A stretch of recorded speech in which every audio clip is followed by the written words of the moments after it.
주는 나의 힘이 되신 하나님이시거늘 어찌하여 나를 버리셨나이까? 내가 어찌하여 원수의 억압으로 말미암아 슬프게 다니나이까? 주의 빛과 주의 진리를 보내시어 나를 인도하시고 주의 거룩한 산과 주께서 계시는 곳에 이르게 하소서. 그런즉 내가 하나님의 제단에 나아가 나의 큰 기쁨의 하나님께 이르리이다. 하나님이여, 나의 하나님이여, 내가 수금으로 주를 찬양하리이다. 내 영혼아, 내가 어찌하여 낙심하며 어찌하여 내 속에서 불안해하는가? 너는 하나님께 소망을 두라. 그가 나타나 도우심으로 말미암아 내 하나님을 여전히 찬송하리로다. 아멘. 다 같이 일어나셔서 찬송가 9장 3절과 4절 하시겠습니다.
나는 전능하신 아버지 하나님 천지의 창조주를 믿습니다. 나는 그의 유일하신 아들 우리 주 예수 그리스도를 믿습니다. 그는 성령으로 잉태되어 동정녀 마리아에게 나시고 본디오 빌라도에게 고난을 받아 십자가에 못 박혀 죽으시고 장사된 지 사흘 만에 죽은 자 가운데서 다시 살아나셨으며 하늘에 오르시어 전능하신 아버지 하나님 우편에 앉아 계시다가 거기로부터 살아있는 자와 죽은 자를 심판하러 오십니다. 나는 성령을 믿으며 거룩한 공교회와 성도의 교제와 죄를 용서받는 것과 몸의 부활과 영생을 믿습니다. 아멘. 함께 살아계신 우리 주님, 우리의 삶을 인도하시는 주님을 찬양하기 원합니다. 주 하나님 독생자 예수, 주 하나님 독생자 예수, 날 위하여 오시었네. 내 모든 죄 용서하시고 죽음에서 부활하신 나의 의세, 살아계신 주, 살아계신 주, 나의 참된 소망, 걱정 근심 전혀 없네. 살아계신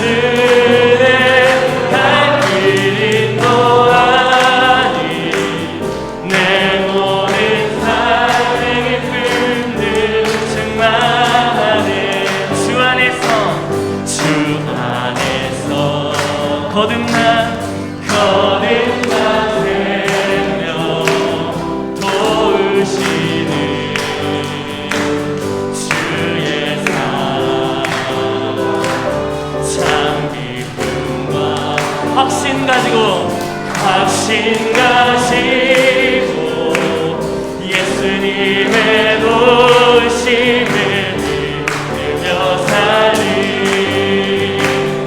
살아계신 주 나의 참된 소망 걱정 그지 전혀 없네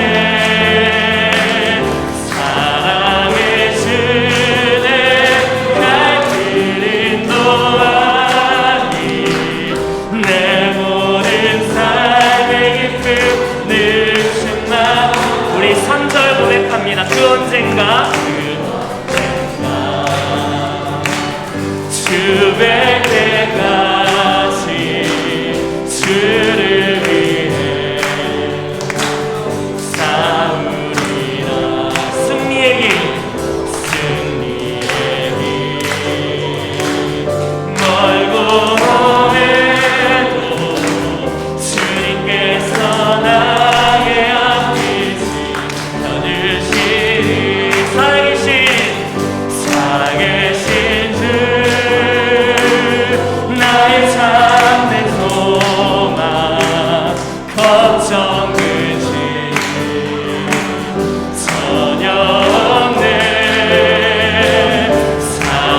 주님과 같이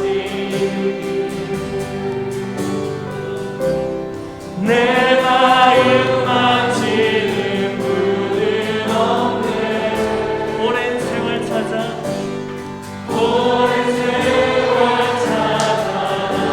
나타났네. 내게 주밖에 없네. 주잡이 강같이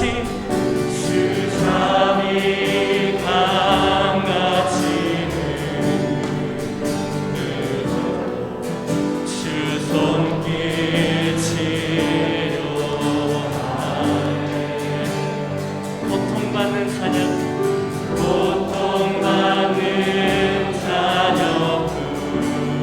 부르시네.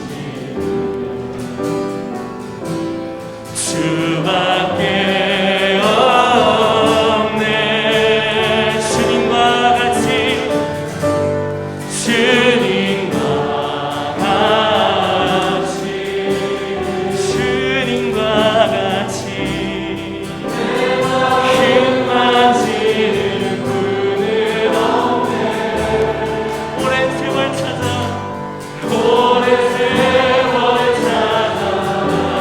나타났네. 내게 주밖에 주잡이 강같이 흐르고 주잡이 강같이 흐르고 주 손길 치료하네.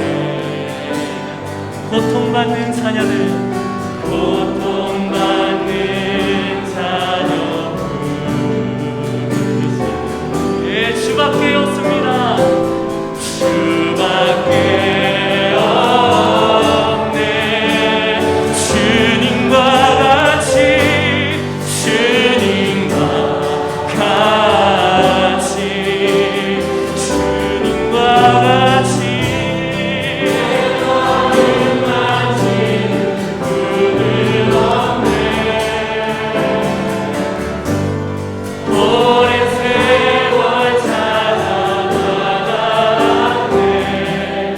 내겐 주밖에 없네. 우리 목소리로 주님과 같이 주님과 같이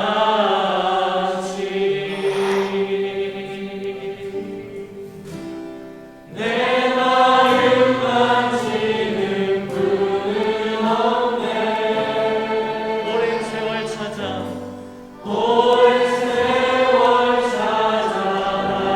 나타났네.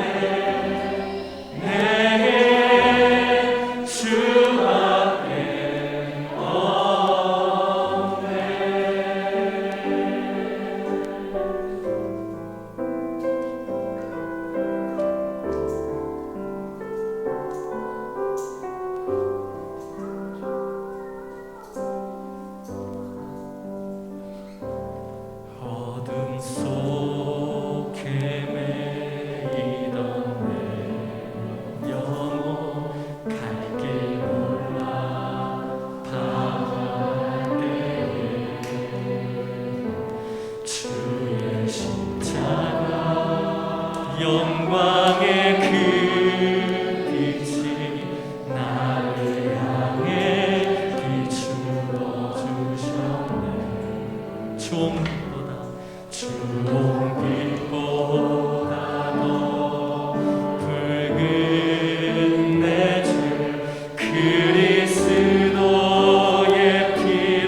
어둠 속에 매이던 내 영혼 갈길 몰라 방황할 때 주의 십자가가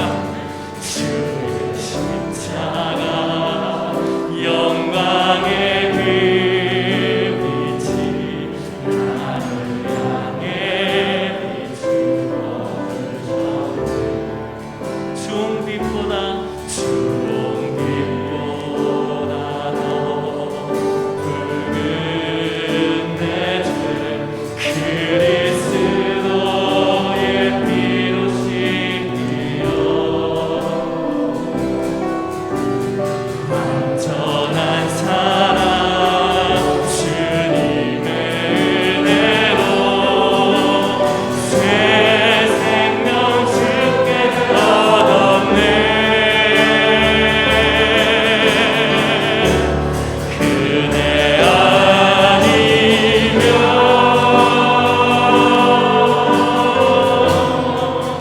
나서지 못하네.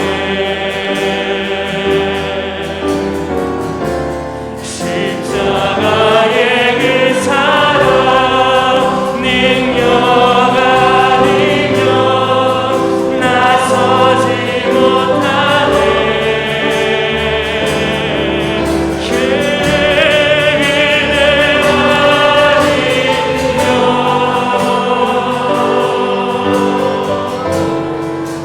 나서지 못하네.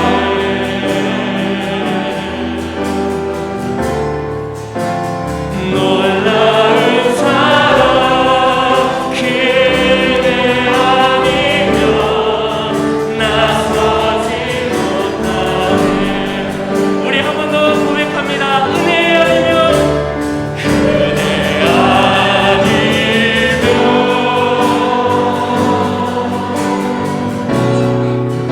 나서지 못하네.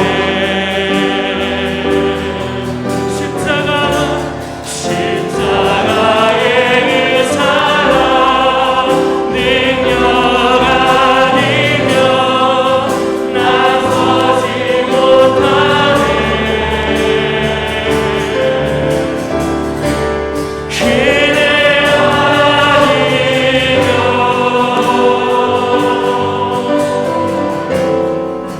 나서지 못하네.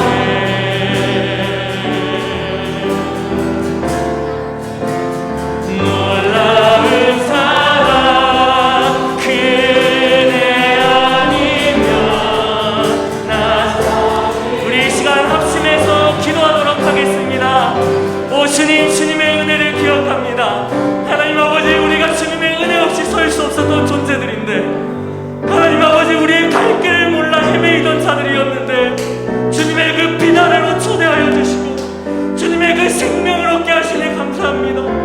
하나님 아버지, 그 주님의 은혜를 잊지 않게 하시고 주님의 은혜를 기억하며 살아갈 수 있는 우리가 되게 하소서. 주님의 은혜 없이는 우리가 설 수 없사오니 하나님 아버지, 주님의 은혜 아래 우리가 풍성한 삶을 살아갈 수 있도록 주여 오늘 이 시간 은혜로 더하여 주시옵소서.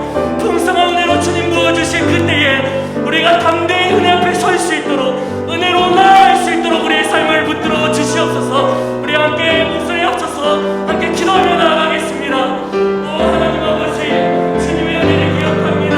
주님의 은혜를 기억하며 나아갑니다. 하나님 아버지, 주님의 역사를 기억하며 나아갑니다. 하나님 아버지, 우리가 주님의 은혜 없이는 설 수 없는 존재들이었는데 하나님 아버지, 우리가 주님의 은혜 없이 하나님 아버지 그렇게 갈 길을 몰라 방황하던 자들이었는데 하나님 아버지, 은혜를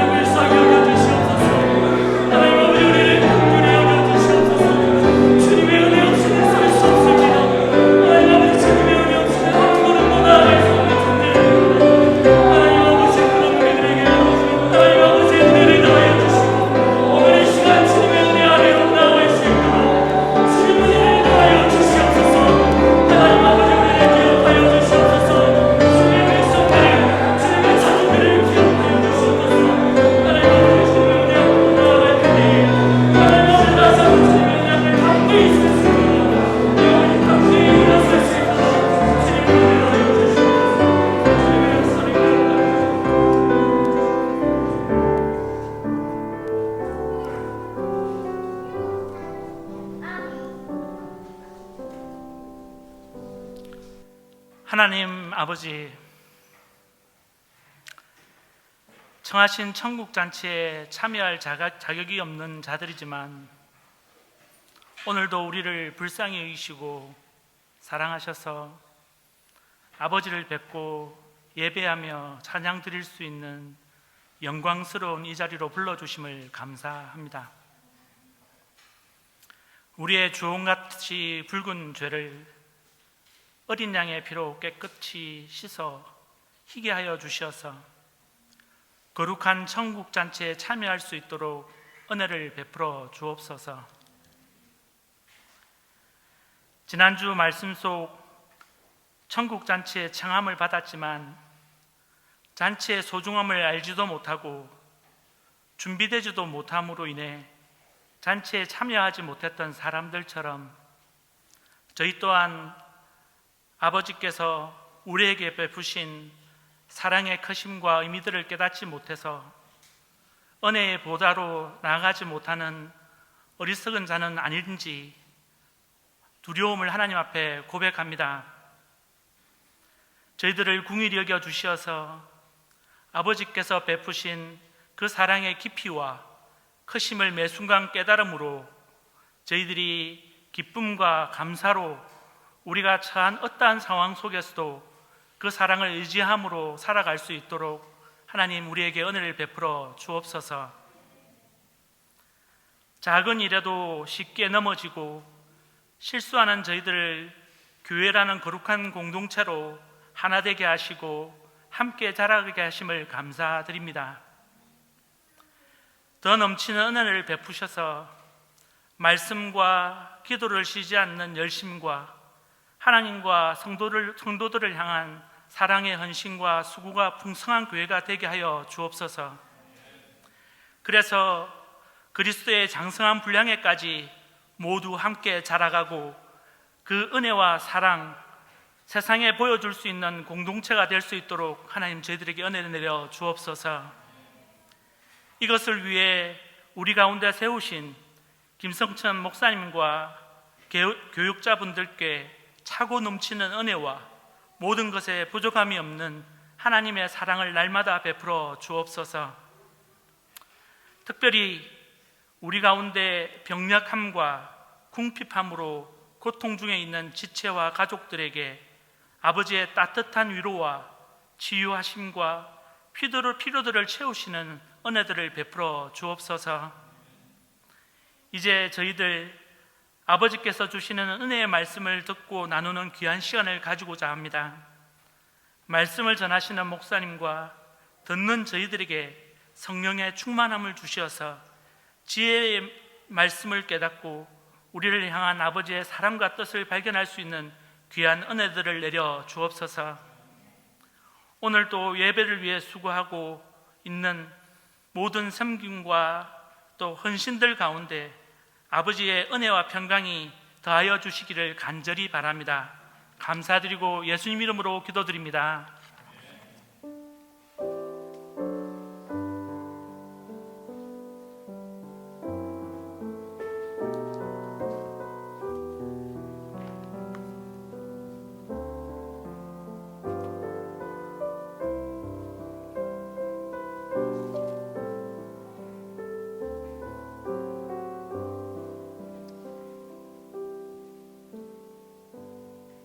우리 복래프 교회에 함께 나오신 여러분들을 환영합니다. 우리 옆에 있는 사람들과 잘 오셨습니다. 이렇게 인사 나누겠습니다. 잘 오셨습니다. 네. 한마디만 더 할까요? 말씀과 기도에 크게 아멘 합시다. 자, 옆에 사람 보고 말씀과 기도에 크게 아멘 합시다. 네. 말씀과 기도에 크게 아멘하는, 바보처럼 크게 하는 그런 여러분들 되실 때 하나님의 놀라운 은혜가 넘칠 줄로 믿습니다.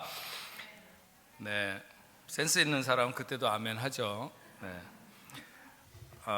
우리 바캉스 중에는 예배를 통합해서 드리게 됩니다. 많은 분들이 여행 중에 있기 때문에 저희가 통합해서 예배를 드립니다. 화요 예배는 화요일 7시 30분 에뚜알에서 계속 있습니다. 네, 저희 2021년 뽕네프 예배팀 다시 저희가 꽁피누명에서 이렇게 해제되면서 좀 더 영감 있는 예배와 풍성한 은혜의 통로가 되기를 원하시는 분들의 봉사를 기다리고 있습니다. 그래서 여러분 함께 하셔서 그 광고에 있는 대로 각 분야의 섬김을 위해서 내가 무엇을 할까 이렇게 좀 교육자들에게 의논하고 함께 지원해 주기를 바랍니다. 바캉스 중에 여행하시는 분들은 교육자들에게 미리 말씀해 주시기를 바라고, 특히 예배의 순서를 맡으신 분들은 그렇게 해주시면 감사하겠습니다. 네, 목양실 저희 교육자들이 거의 돌아가면서 늘 있으니까 여러분 혹시라도 신앙 상담이나 교회 여러 가지 공동체를 위해서 함께 나눌 일이 있으면 목양실을 찾아주시면 되겠습니다. 인터넷 뱅킹을 통해서 헌금해 주시는 분들에게 다시 한번 감사를 드립니다. 이 시간에 우리 같이 교회 표하도록 하겠습니다. 복내프 교회는 파리 중심에 서서 세상과 하나님 사이의 다리가 되는 교회입니다. 2021년 표 담대하라 큰 상을 얻으리라. 우리 하나님 앞에 영광의 박수를 올려드리겠습니다. 네, 이 시간에는 우리 혼성 중창 나와서 하나님을 찬양하시겠습니다.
찬양 감사합니다. 성경 말씀 보시겠습니다. 하나님께서 오늘 우리에게 주시는 말씀은 구약성경 신명기 24장 10절부터 18절 말씀까지 보겠습니다. 구약성경 298페이지 신명기 24장 10절부터 18절까지 우리 다 같이 합독하시겠습니다. 내 이웃에게 무엇을 구워줄 때 너는 그의 집에 들어가서 전당물을 취하지 말고 너는 밖에 서 있고 내게 끄는 자가 전당물을 밖으로 가지고 나와서 내게 줄 것이며 그가 가난한 자이면 너는 그의 전당물을 가지고 자지 말고 해질 때에 그 전당물을 반드시 그에게 돌려줄 것이라. 그리하면 그가 그 옷을 입고 가며 너를 위하여 축복하리니 그 일이 내 하나님 여호와 앞에서 내 공의로움이 되리라. 공궁하며 비난한 품꾼은 너희 형제든지 내 땅 성문 안에 거하는 객이든지 그를 학대하지 말며 그 품삯을 당일에 주고 해진 후까지 미루지 말라. 이는 그가 가난함으로 그 품삯을 간절히 바람이라. 그가 너를 여호와께 호소하지 않게 하라. 그렇지 않으면 그것이 내게 죄가 될 것이니라. 아버지는 그 자식들로 말미암아 죽임을 당하지 아니할 것이요 자식들은 그 아버지로 말미암아 죽임을 당하지 않을 것이니 각 사람은 자기 죄로 말미암아 죽임을 당할 것이니라. 너는 객이나 고아의 생사를 억울하게 하지 말며 과부의 옷을 전당 잡지 말라. 너는 애굽에서 종되었던 일과 내 하나님 여호와께서 너를 거기서 속량하신 것을 기억하라. 이러므로 내가 내게 이 일을 행하라 명령하노라. 네, 오늘 말씀 그로 너를 축복하게 하고 나그네 때를 기억하라 하는 이런 제목을 가지고 여러분들과 함께 말씀을 생각하게 됐습니다. 하나님은 자기 백성들이 구별된 삶을 살기 원하신다 하는 것은 이 신명기를 통해서 여러 번 여러분들에게 말씀드렸습니다. 근데 무엇이 구별되어야 하는가? 신명기 19장부터 26장에 여러 가지 규례들을 말씀하고 있는데 도피성에 대해서 그리고 이웃의 경계표와 두세 명의 증인을 세우는 것, 그리고 전쟁할 때는 무엇을 유의해야 하는가, 살인과 여자 포로에 관한 규정과 장자의 상속권에 대해서, 또 폐역한 아들에 관한 규정과 순결에 관한 법, 총애와 서원에 관한 법, 이혼과 재혼에 대하여, 죽은 형제에 대한 의무에 대하여, 그리고 언약 백성으로 어떻게 살아가야 되는가 하는 것 등의 규정들을 말씀하고 있습니다. 그런데 이런 여러 가지 규례들을 말씀하면서 성경에 보면 기타 규정이라고 이렇게 분류해 놓은 것들이 21장과 23장, 24장에 보면 있는데 오늘 우리가 읽은 본문 말씀이 바로 이런 기타 규정 중에 들어가는 내용입니다. 하나님의 택한 백성들이 반드시 구별되어야 하는 중요한 규정들을 말씀하시고 나머지 조금 덜 중요하거나 우리가 보통 기타 등등이라고 말하는 것처럼 가볍게 취급하는 내용이 기타 규정은 아닙니다. 여러분, 그 총회들이 교회가 연합해서 모이는 것을 무슨 그 노회라든지 아니면 노회가 또 모이는 걸 총회다 이렇게 얘기를 하는데, 그런 총회에 보면 여러 가지 그 회칙들이나 혹은 규정들이 있습니다. 거기에는 여러 가지 것들을 회장의 임기라든지 회의는 어떻게 진행한다든지 여러 가지 것들을 규정하고 있는데, 그렇게 상세하게 많은 것을 규정해도 거기에 다 담을 수 없는 그런 내용들이 있습니다. 그래서 맨 마지막에 부칙이라고 하는 것이 있는데, 그 부칙에 보면 본 규정의 미비사항은 통상 관례에 준한다, 이런 그 부분이 있습니다. 근데 엄밀하게 생각하면 이 통상 관례라고 하는 것은 일반적으로 그렇게 해야 마땅하다고 여기며 일상적으로 지켜온 것들을 말하는 것이죠. 그리고 이 통상 관례는 그 중심에 하나님의 자녀라면 마땅히 그래야 한다고 하는 하나님의 법정신이 흐르고 있는 것이라고 말할 수 있습니다. 그래서 기타 규정이라고 해서 우리가 그리 중요한 것이 아니라 그냥 그저 그런 규정이라고 생각하기보다는 오히려 굳이 말로 해야 할 필요가 없을 정도의 기본이 되는 그런 내용을 담고 있는 것이다, 이렇게 말할 수 있습니다. 우리가 때로는 굳게 결심을 하지 않으면 잘 할 수 없는 일들이 있죠. 아무리 신앙이 좋아도 마찬가지인데, 이를테면 누군가가 우리의 부모나 가족 중에 한 명을 죽인 원수를 용서해야 한다면 그것은 쉽지 않은 일입니다. 그러나 손양원 목사님처럼 자기의 두 아들을 죽인 사람을 자기의 양자로 삼아서 그를 목사가 되게 했던 것은 쉽지 않은 일이지만 주님을 얼마나 사랑하는가에 비례해서 할 수도 있는 일이죠. 그러나 그렇게 엄청난 결심이 있어야 한다기보다는 그리스도인이라면 자연스럽게 그렇게 되어야 하는 일이 그렇게 되지 못하는 것에 대해서 말씀을 하고 있는 것입니다. 오늘 본문 10절에서 13절 말씀을 다시 보면, 내 이웃에게 무엇을 구워줄 때에 너는 그의 집에 들어가서 전당물을 취하지 말고 너는 밖에 서 있고 내게 꾸는 자가 전당물을 밖으로 가지고 나와서 내게 줄 것이며, 그가 가난한 자이면 너는 그의 전당물을 가지고 자지 말고 해 질 때 그 전당물을 반드시 그에게 돌려줄 것이라. 그리하면 그가 그 옷을 입고 자며 너를 위하여 축복하리니 이 일이 내 하나님 여호와 앞에서 내 공의로움이 되리라.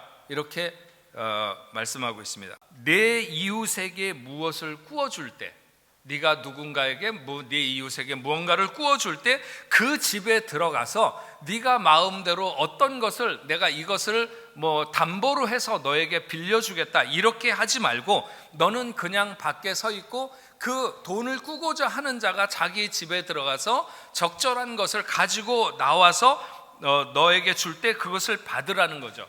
그리고 혹시 그가 가난한 자이면 너는 그 전당물을 가지고 밤을 지내지 말고 그 전당물을 반드시 그에게 돌려주라. 그래야 그가 그 옷을 입고 자면서, 그러니까 옛날에 이 외투라고 하는 것은 외투만이 아니라 이불의 성격도 가지고 있었습니다. 그 사람들이 보통 이게 굉장히 날씨가 더운 데서 살기 때문에 그냥 가볍게 입고 있다가 저녁이 되면 또 이 사막의 기온은 굉장히 차집니다. 그러니까 그 외투를 덮고서 집 안에서도 그렇게 덮고 잔다든지, 가난한 사람이라면 남의 처마 밑에서도 어쨌든 그걸 덮고 잘 수 있는 거죠. 그렇게 돌려주라는 것입니다. 그래야 그가 그 옷을 입고 잠을 청하면서 너를 축복하지 않겠느냐. 그랬을 때 그 일이 하나님 앞에서 너의 공의로움으로 인정될 것이다 하는 것입니다. 가끔 노름판에서 돈을 빌릴 때 자기 부인을 팔아먹는 그런 인간들이 있습니다. 저는 보지는 못했지만 정말 그런 사람들이 틀림없이 있었다고 그럽니다. 네, 있었을 것 같습니다. 그런데 대부분의 경우는 내가 내 부인을 걸 테니까 돈을 빌려달라 이렇게 말하는 것이 아니라, 돈을 빌려주는 사람이 네 부인을 걸어라 이렇게 얘기를 하는 거죠. 그러면 돈을 빌리고자 하는 사람은 돈을 빌려야 되겠다고 하는 목적 외에는 아무것도 생각이 안 드는 거죠. 그런 일념 외에는 아무 생각이 없기 때문에, 그래서 돈만 빌려준다면 자기 부인이라도 걸겠다 이렇게 해서 자기 부인을 팔아먹는 인간들이 있는 것입니다. 만약 무엇을 빌리고자 할 때 빌려주는 사람이 조금만 강하게 전당물을 내가 정하겠다고 하면 그것을 안 된다고 할 수 있는 사람이 많지 않습니다. 그래서 빌려주고자 하는 사람이 마치 점령군처럼 그렇게 집에 들어와서 마음대로 뒤지다가 자기가 원하는 것을 전당물로 정하면 그것이 무엇이든지 내줄 수밖에 없는 것이죠. 그때 그 짓밟히는 인간의 자존심이나 아니면 느끼는 모멸감이라고 하는 것은 말할 수 없는 것입니다. 실상 돈을 빌린다고 했을 때, 옛날에는 돈만 빌린 게 아니라 쌀도 빌리고 보리쌀도 빌리고 별의별 것들을 다 어쨌든 빌렸습니다. 근데 이렇게 빌릴 때 처음에는 누구에게 빌리려고 할까요? 그래도 가장 잘 알거나 인격적으로 자기를 도와줄 만한 사람에게 먼저 빌리려고 할 것입니다. 그런 사람에게는 굳이 전당물이 필요 없을지도 모르죠.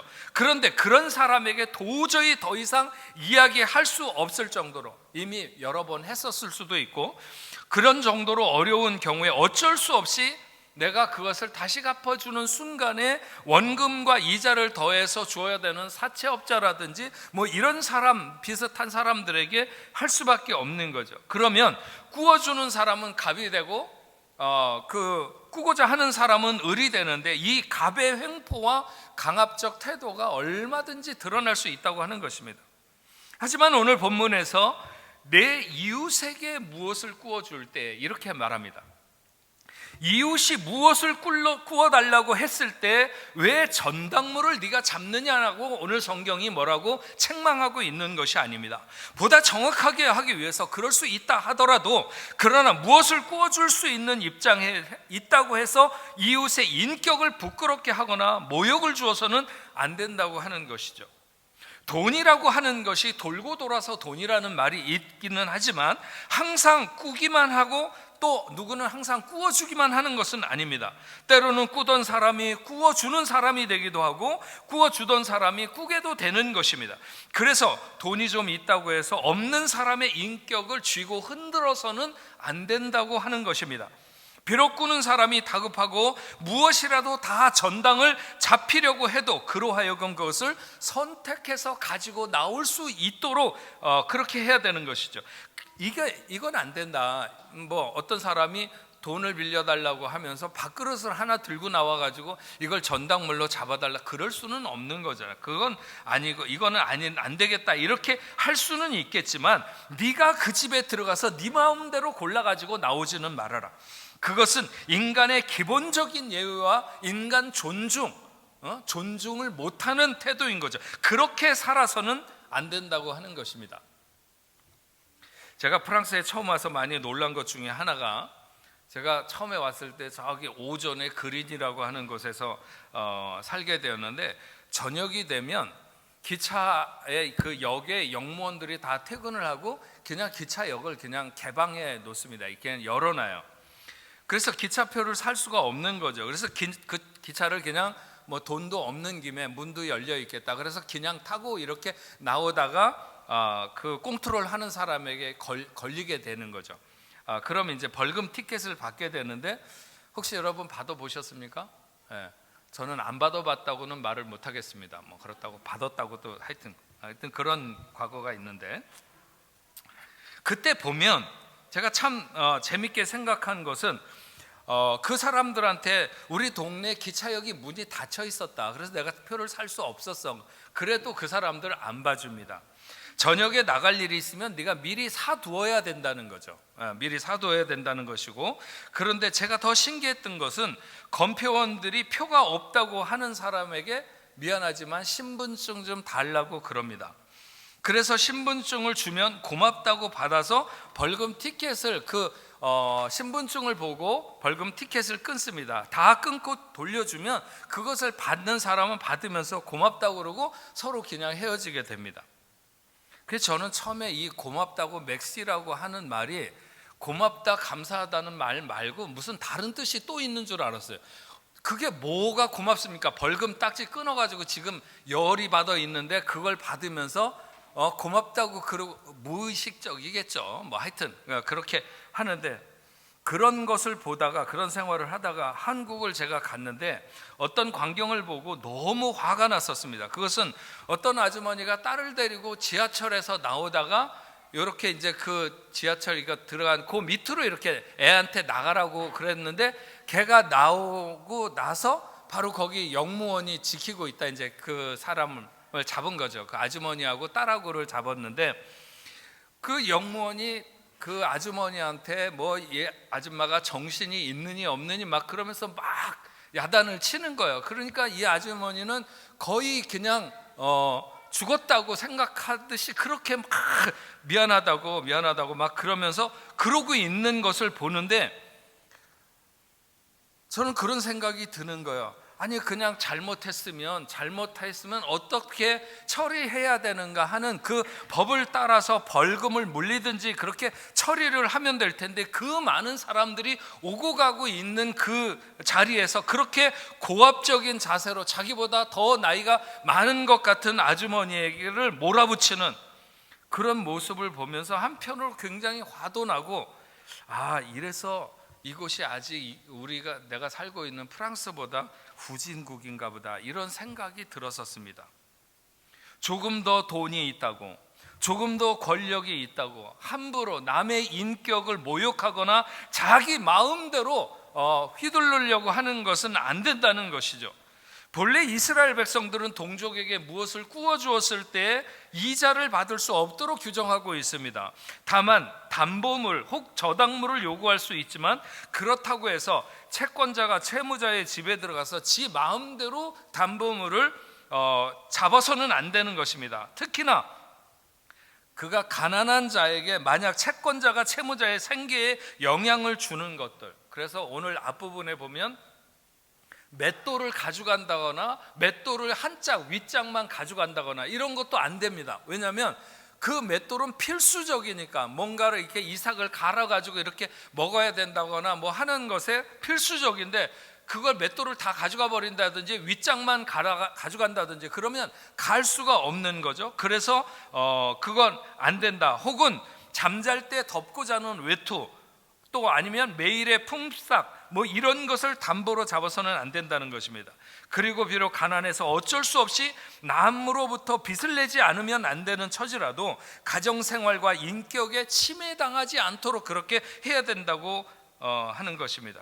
또 생계와 직결되는 필수 가재도구를 채권자가 마음대로 담보하지 못하도록 하고 있는데, 이것은 결국 이웃의 어려운 형편 앞에서 우리가 늘 긍휼과 자비를 가지고 살아야 한다는 것을 나타내는 것입니다. 14절과 15절 말씀을 보면, 곤궁하고 비난한 품꾼은 너희 형제든지 내 땅 성문 안에 우거하는 객이든지 그를 학대하지 말며 그 품삯을 당일에 주고 해 진 후까지 미루지 말라. 이는 그가 가난함으로 그 품삯을 간절히 바람이라. 그가 너를 여호와께 호소하지 않게 하라. 그렇지 않으면 그것이 내게 죄가 될 것임이라. 여기에 품꾼이라고 하는 이 품꾼은 날품팔이라고 보통 말하는 일용직 근로자를 말하는 것입니다. 가난한 품꾼은 자신과 가족의 먹을 양식을 마련하기 위해서 일을 하기 때문에 주급이나 월급을 받고는 생활을 할 수가 없어서 이런 사람들은 주로 당일의 품삯을 받게 되어 있습니다. 그의 집에는 이 품꾼이 돌아와야 밥을 먹을 수 있는 식구들이 기다리고 있습니다. 하지만 부요한 고용주는 가난한 품꾼의 싹을 보류했다가 한꺼번에 주는 것이 아무렇지도 않을 수 있지만, 그러나 가난한 품꾼은 절대로 그렇지 않다고 하는 것이죠. 여러분, 작년과 올해 이 코로나 봉쇄령이 각 나라에 내려졌을 때 제가 너무 마음 아프게 생각했던 것 중에 하나는, 저 인도나 이런 도시 빈민이 굉장히 많은 그런 나라들입니다. 원래 시골에 살던 사람들은 그 봉쇄령이 내리거나 말거나 뭐 누가 통제하는 사람도 없으니까 그냥 살아가지만, 도시에 있는 빈민들은 그냥 그날 벌어서 그날 먹고 살아가는 사람이 수도 없이 많습니다. 근데 그런 사람들이 못 나오게, 집에서 못 나오게 막 몽둥이를 들고 거리마다 경찰들이 서서 두들겨 패니까, 하루 벌어서 하루 먹고 사는 사람들이 집을 못 나오게 하면 어떻게 되는 거예요? 그냥 굶어 죽든지 뭐 그래서 이 사람들은 못 견디고 그냥 몽둥이로 맞아도 뛰쳐나오는 거죠. 가만히 앉아서 죽을 수는 없으니까. 품꾼은 그 품삯을 간절히 바란다고 했는데, 옛날에 성경에 보면 간절히 사모했다고 그랬어요. 사모한다고. 네. 어차피 주기로 약속되어 있는 것이라 할지라도 그 품꾼은 그 품삯을 학수고대하는 거죠. 그래서 가진 자는 없는 자에 대해서 좀 더 따뜻한 마음으로 인격적으로 대하라는 것이고, 없는 자의 딱한 처지를 10분 이해해서 임금을 지급하는 것에 대해서 최선을 다해라. 품꾼의 품삯은 네가 띄어먹는다고 뭐라고 말하고 있는 것이 아니라, 너는 네가 그 주는 품삯을 좀 일찍 주는 것이나 늦게 주는 것이나 무슨 상관이 있느냐고 말할지 모르겠지만, 그러나 없는 자는 그렇지 않다는 거예요. 그 품꾼의 가족들은 저녁을 먹고 잠들 수 있느냐, 아니면 그냥 고픈 배를 움켜쥐고 그냥 잠이 들어야 되느냐, 이런 문제가 있는 것이죠. 제가 어려서 신문을 돌려본 적이 있습니다. 매달 말일이 되면 수금을 해가야 되는데 두 가지가 큰 걱정입니다. 하나는 일정하게 수금을 못 해가면 월급날을 그날 월급을 안 주는 것입니다. 원래 신문 본사에 돈을 납입해야 되는 납입금을 하고 남아야 월급을 주는데 그걸 이제 못 주는 거죠. 또 하나는 꼭 수금하러 가면 더 이상 신문 놓지 말라고 그러는 사람들이 있어요. 이제 이달까지만 놓고 그만 놓으라. 근데 그런 것을 신문 그 보급소 소장은 제일 싫어합니다. 그러니까 굉장히 난리를 치는 거죠. 어쨌든 대부분 사람들은 신문 대금을 수금하러 왔다고 하면 그 사람이 돈이 있는 사람이든지 없는 사람이든지 생각해보지도 않고 다음에 와라, 1초도 생각 망설임 없이 그냥 다음에 오라고 하는 사람들이 대부분이에요. 다음에. 이런 말을 너무 여러 번 하다가 내가 이 말을 여러 번 했구나 하는 의식이 들기 시작하면 그때서부터 이제 그래 그 다음에 그랬다가 하여튼 그 다음에 또 그러다 겨우 주는 거죠. 그런데 100명 중에 한두 명, 정말 100명 중에 한두 명은 준비해 두었다가 주는 사람이 있습니다. 어린 시절에도 그런 사람이 얼마나 괜찮아 보이는지, 신문 대금 수금하려고 그런다 그러면 그래, 그러면서 서랍을 열어가지고 봉투에 넣어놨던 것을 딱 꺼내서 준다든지, 이런 사람이 100명 중에 한두 명 있어요. 돈이 있고 없고를 떠나서 그렇다는 거죠. 그런 사람이 되어야 되겠다는 생각이 그때 저절로 들었어요. 저절로 저런 사람이 돼야 되겠다, 얼마나 멋있나, 이런 거죠. 만일 가난한 자가 여호와께 호소하면 그것이 너에게 죄가 되리라. 이스라엘이 한때 바로의 압제 밑에 있었어요. 바로는 이스라엘의 고용주처럼 그들을 부렸죠. 그러나 합당하고 인격적인 대우를 하지 않았습니다. 그래서 이스라엘의 호소를 하나님이 들으시고 바로를 심판하셨는데, 마찬가지죠. 만약 가난한 자가 호소하면 하나님께서 바로를 심판하셨듯이 너희 그 고용주를 심판할 것이라고 하는 것입니다. 오늘 16절 말씀은 이렇게 기록합니다. 아버지는 그 자식으로 말미암아 죽음을 당하지 않을 것이요 자식들은 그 아버지로 말미암아 죽임을 당하지 않을 것이니 각 사람은 자기 죄로 말미암아 죽임을 당할 것임이니라. 자식 때문에 아버지 죽이지 않고 아버지 때문에 자식 죽이지 말라고 하는 말씀인데, 역사적으로 이렇게 적용된 경우는 거의 없습니다. 어떤 나라든지 간에. 우리나라나 중국의 역사를 보면 어떤 범죄에 대해서 삼족을 멸하거나 아니면 사돈의 8촌 이내의 모든 친척들을 다 몰살하는 이런 법들이 수도 없이 자행되었습니다. 이런 연대 처형법이 모든 나라 모든 국가에서 시행된 것을 볼 수 있습니다. 그리고 신정국가라고 말할 수 있는 이스라엘에서는 공동체적 책임이 지나치게 강조되어서 개인의 책임이 오히려 망각될 그런 가능성이 있었죠. 그래서 선지자 예레미야나 에스겔은 이런 문제에 대해서 이렇게 말합니다. 예레미야 31장 29절 30절 말씀을 보면, 그때 그들이 말하기를 다시는 아버지가 신포도를 먹었으므로 아들들의 이가 시다 하지 않겠고, 신포도를 먹는 자마다 그 이가 신 것 같이 누구나 자기의 죄악으로 말미암아 죽으리라. 에스겔 18장 2절에서 4절이나 19절에서 20절 말씀도 같은 말씀을 기록하고 있는데, 너희가 이스라엘 땅에 관한 속담에 이르기를 아버지가 신포도를 먹었으므로 그의 아들이 이가 시리다고 함이 어찌 됨이냐. 주 여호와의 말씀이니라. 내가 나의 삶을 두고 맹세하노니 너희가 이스라엘 가운데서 다시는 이 속담을 쓰지 못하게 되리라. 모든 영혼이 다 내게 속한지라. 아버지의 영혼이 내게 속함같이 그의 아들의 영혼도 내게 속하였나니 범죄하는 그 영혼은 죽으리라. 그런데 너희가 이르기를 아들이 어찌 그 아버지의 죄를 담당하지 아니하겠느냐 하는도다. 아들이 정의와 공의를 행하며 내 모든 율례를 지켜 행하였으면 그는 반드시 살려니와 범죄하는 그 영혼은 죽을지라. 아들은 아버지의 죄악을 담당하지 아니할 것이요 아버지는 아들의 죄악을 담당하지 아니하리니 의인의 공의도 자기에게로 돌아가고 악인의 악도 자기에게로 돌아가리라. 이렇게 기록합니다. 여러분, 신명기 5장 9절 말씀을 보면 나를 미워하는 자의 죄를 갖되 아버지로부터 아들에게로 3, 4대에 이르게 하거니와, 이런 말씀이 있습니다. 그래서 사람들이 아니 앞에 있는 말씀과 이 말씀은 서로 상충되는 것이 아니냐 이렇게 생각할 수도 있지만 그렇지 않은 거죠.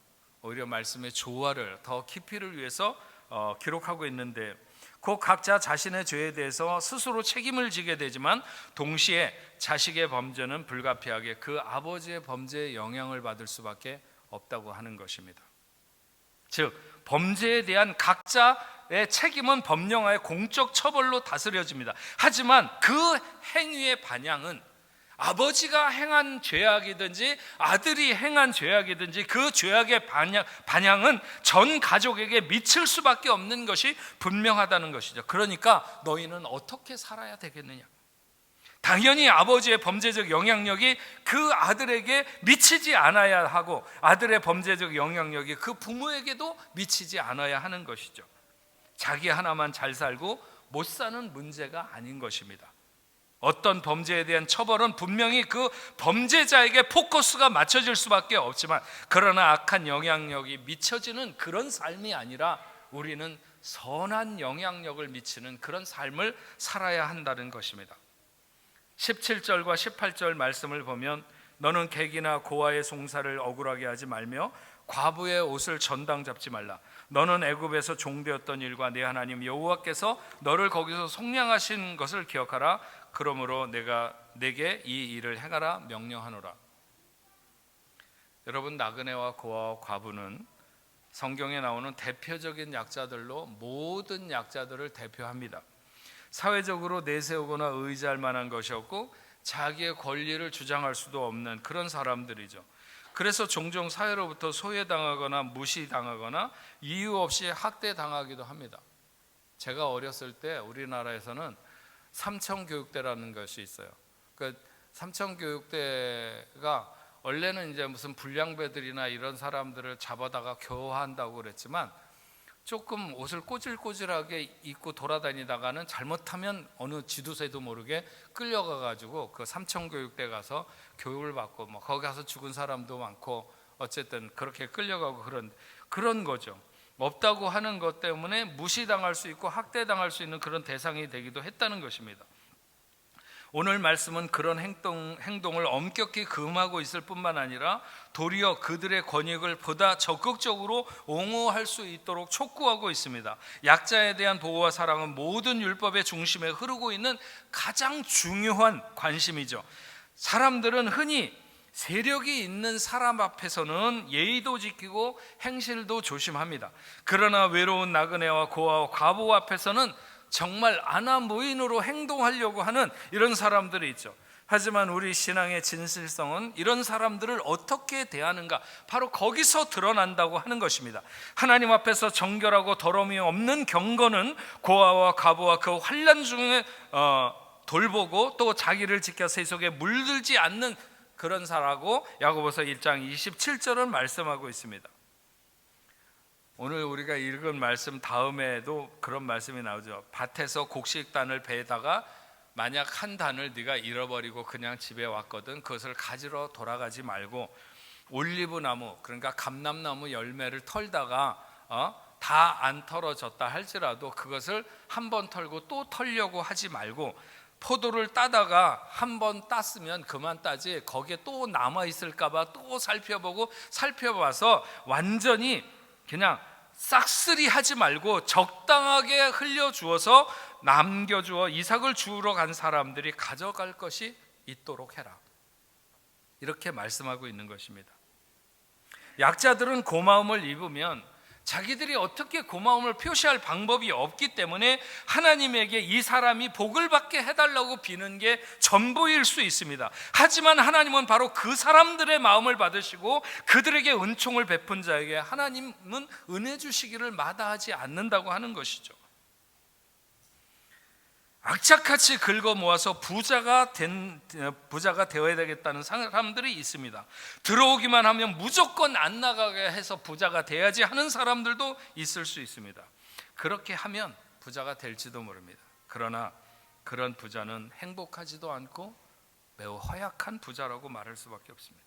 정말 복이 있는 삶은 많은 연약한 자들의 마음과 기도가 하늘에 닿는 그런 삶을 살아야 합니다. 하나님, 저분 복 많이 받게 해주세요. 저분이 소망하는 것을 다 이루어지게 해주세요. 내가 아니라 누군가 나를 위해서 그렇게 기도할 수 있는 사람들이, 탄식하듯이 그렇게 내뱉을 수 있는 사람들이 얼마나 있는가. 오죽하면 입고 자는 겉옷, 사실 이불의 대용이기도 한 그 겉옷을 맡기고 무엇인가를 빌리는, 옛날 우리나라에도 전당포 있었는데 전당포에 양복을 갖다가 빌리고 돈을 몇천 원 이렇게 빌려가지고 뭐 먹을 것을 사기도 하고 그랬어요, 옛날에는. 네. 요즘은 뭐 어디 뭐 전당포가 있어도 양복은 안 잡겠지만 그때는 양복도 많지 않아 갖고 양복도 잡아줬대. 근데 그 오래전에 2000년 전에 4000년 전에 그때도 이 겉옷을 잡아주고 뭔가를 빌려줬다.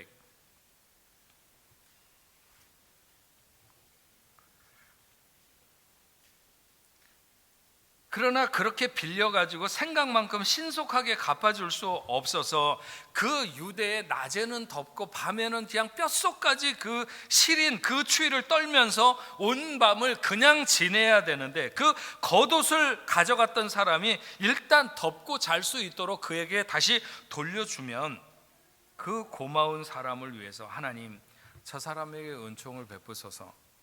저가 나에게 선히 행하였나이다. 나그네와 고아와 과부, 그 연약한 자들로 우리를 축복하게 할 수 있는 그런 삶을 살라고 하는 것이죠. 약한 사람들에게 독하고 모질고 악을 바락바락 써가면서 살아가는 재벌은 정말 여러분들이 꿈에도 꿈꾸지 않는 그런 삶이 되어야 합니다.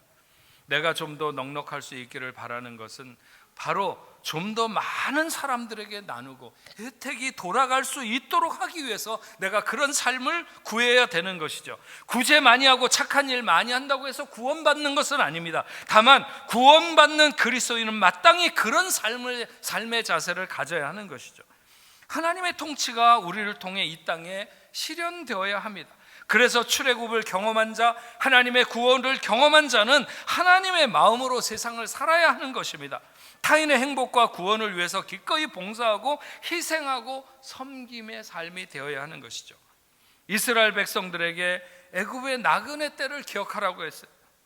우리도 하나님을 알지 못하며 세상의 노예로 살던 그런 시간들이 다 있었던 인생들입니다. 애굽의 뼈아픈 체험, 슬픈 나날들이 있었죠.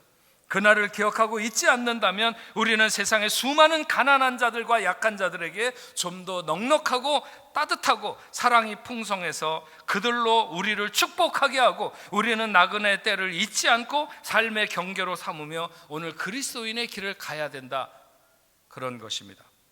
가난한 자, 나그네, 고아, 과부, 연약한 사람들이 우리 주변에 있는 것은 우리의 부담이 아니라 우리의 축복입니다. 물론 그들이 우리를 저주하지 않고 오히려 축복할 수만 있다면 우리는 복된 인생이 될 것이고, 그럴 수 있는 것은 우리가 나그네였던 것을 잊지 않는 것이죠.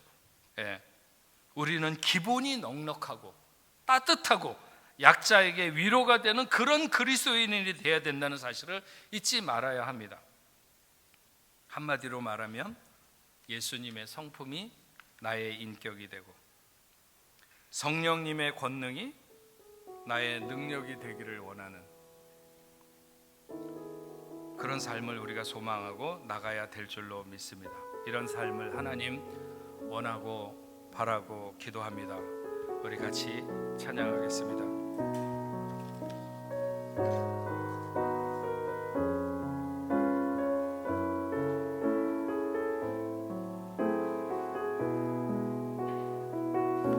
이 세상을 살아가는 동안에,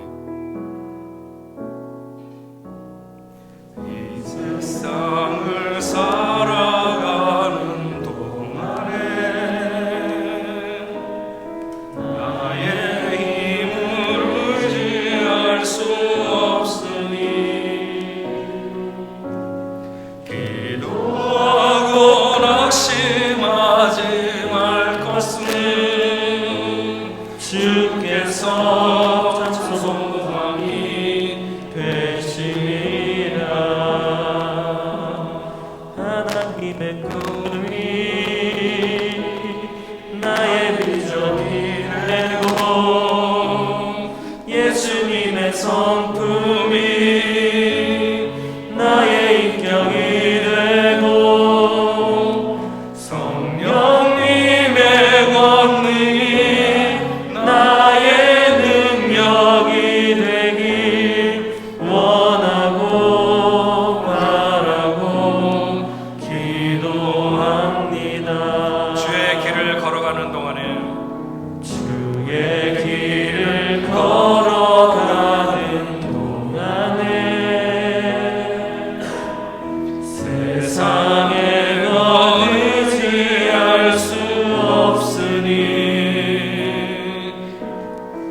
감사하고 낙심하지 말 것을 주께서 참 기쁨이 되심이. 우리 다 같이 자리에서 일어나서 하나님의 꿈이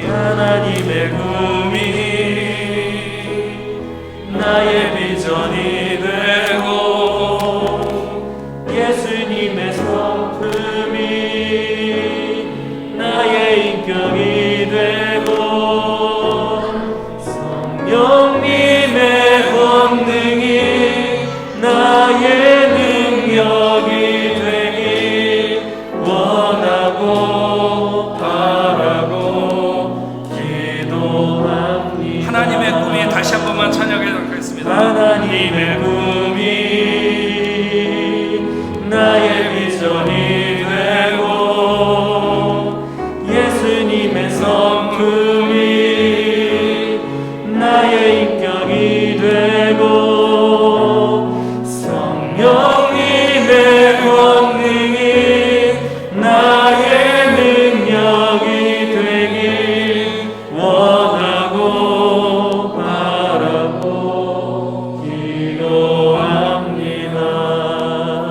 기도하겠습니다. 전능하신 아버지 하나님 감사합니다. 오늘도 복되고 거룩한 날 주님의 전에 하나님의 자녀들을 불러주시고 오늘도 예배하며 전심으로 하나님 앞에 귀한 예물을 구별하여 드립니다. 즐거운 마음으로 풍성하게 하나님 앞에 올려드리는 예물이 정말 하늘나라의 보화가 되게 하여 주옵소서. 저들의 살아가는 삶의 여정에 늘 함께 해주심을 감사드립니다.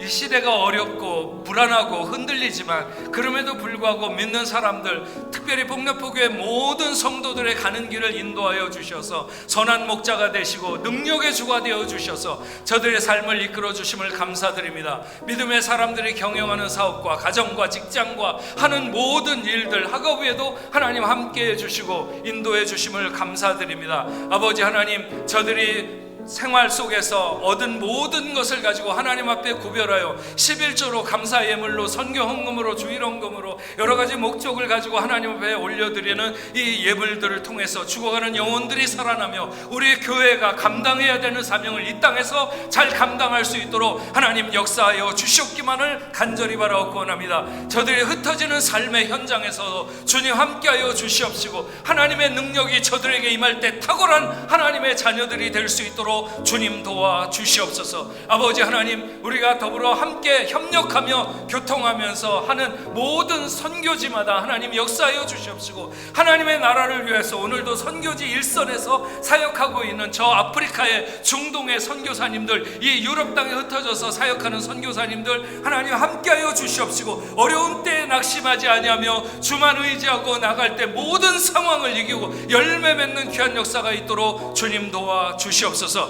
하나님 아버지, 오늘도 아버지 하나님 앞에 나온 모든 자녀들 중에 혹시 질병으로 인하여 고통받는 자녀들이 있습니까? 이 시간에 아파서 나오지 못한 하나님의 자녀들이 있습니까? 어디에 있든지 동일한 역사로 하나님 함께 해주시되 능력의 팔로 아버지 하나 어루만져 주셔서 예수의 이름으로 모든 질병이 물러가게 하시고 깨끗이 낫는 귀한 역사가 있도록 주님 도와 주시옵소서. 그래서 함께 나와 하나님 앞에 영광 돌리며 찬양할 수 있도록 하나님 그 백성들을 긍휼히 여기시고 모든 질병에서 노임받도록 주님 역사하여 주시옵소서. 하나님 아버지, 오늘 하나님 앞에 같이 나와서 예배드린 당신의 사랑하는 귀한 자녀들이 있습니다. 오신의 권사님 하나님 함께하여 주시옵시고 사랑하는 딸에게 그의 갈 길에 그의 인생의 복을 더하여 주시옵소서. 장경아 자매에게도 하나님 함께하여 주시옵시고 하나님의 놀라운 은혜가 그의 삶을 추적할 수 있도록 주님 인도하여 주옵소서. 한강원 집사님 아버지 하나님 함께해서 예배 드리게 되었습니다. 주님 붙들어 주시고 저가 소망하며 기도하며 애쓰는 모든 것에서 풍성한 하나님의 역사가 있게 하여 주시옵소서. 아버지 하나님, 김동엽 사랑하는 형제가 기욱합니다. 아버지 하나님, 하나님의 자녀 후에도 역사하여 주셔서 가는 모든 길에 동행하시고 어디서든지 하나님의 은혜와 복을 누리며 살아갈 수 있는 복된 자녀가 되게 하여 주옵소서. 오늘도 흩어지는 모든 성도들에게 하나님 함께 해주시고 날아가는 모래 하나도 저들의 머리를 상하게 하는 일이 없도록 안전하고 건강하게 아버지 하나님 지켜주시옵시고 어디서든지 평안하며 어디서든지 안전할 수 있도록 하나님 역사하여 주시옵소서. 이제는 우리 주 예수 그리스도의 은혜와 하나님 아버지의 크신 사랑과 성령님의 감화 감동으로 교통하심이 오늘 하나님 앞에 나와 예배하는 당신의 사랑하는 자녀들과 저들의 가정과 직장과 두고온 고국교회 세계 만방에 흩어져 복음을 전하는 모든 선교사들과 그 사역지 위에 이제로부터 영원토록 함께 있을지어다. 아멘.